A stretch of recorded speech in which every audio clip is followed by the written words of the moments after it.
لیکن بزرگوں کی شان میں ادنا بے ادبی بھی موجب محرومی برکات باطنی ہے۔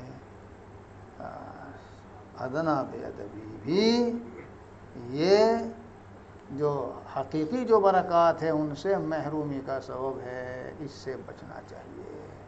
اور بے ادبی گستاخی اسے نہیں کہتے جو صرف ان کے سامنے ہو، ان کے غائبانہ ہو، یہی تو نہیں جانتے لوگ۔ سامنے تو بھیگی بلی بن جاویں گے، حضرت حضرت حضرت، بڑی عقیدت ہے، بڑی عظمت ہے، بڑی محبت ہے، اور پیچھے یہ تو نفاق ہے۔ یہ بتا رہا ہوں کہ یہ جو بے ادبی ہے، چاہے حضوراً ہو، غیاباً ہو، سامنے ہو، پیچھے ہو، معاملہ اللہ تعالیٰ کے ساتھ ہے۔ بچ نہیں سکتا بے ادب اور گستاخ، چاہے اس شخص کو پتہ چلے یا نہ چلے۔ پتہ چل گیا تو مسئلہ دو آتشہ ہو جائے گا۔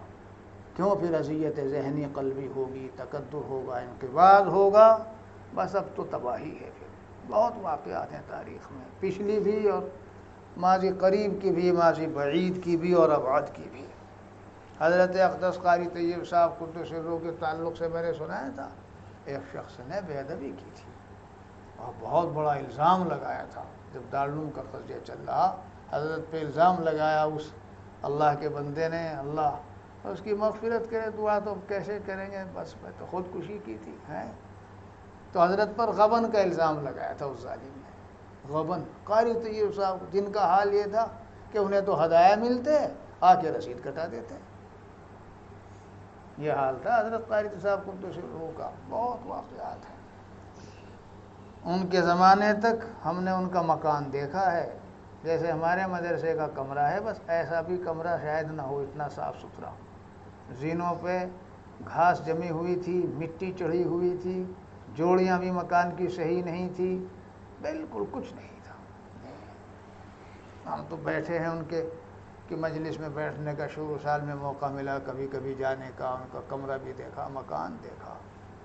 دنیا سے ان کو تو کوئی لینا دینا نہیں تھا۔ ان کے بزرگوں نے ان کے متعلق لکھا ہے، شاب نشا فی عبادت اللہ، حضرت مدنی نور اللہ مرقدہ، حضرت شیخ الفقہ والادب حضرت مولانا اعجاز علی صاحب، حضرت اقدس مولانا تھانوی نور اللہ مرقدہ، اور ان کے بڑے بڑے اساتذہ، شاب نشا فی عبادت اللہ۔ انہوں نے بے ادبی گستاخی کی، کہا کہ انہوں نے دارالعلوم کے پیسے میں غبن کر لیا۔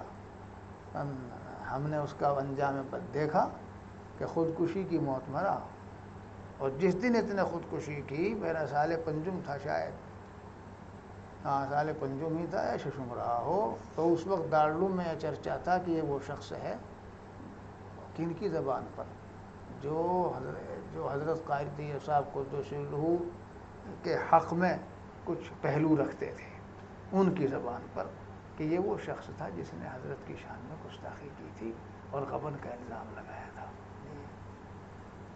بہت ڈرنا چاہیے، بہت ڈرنا چاہیے۔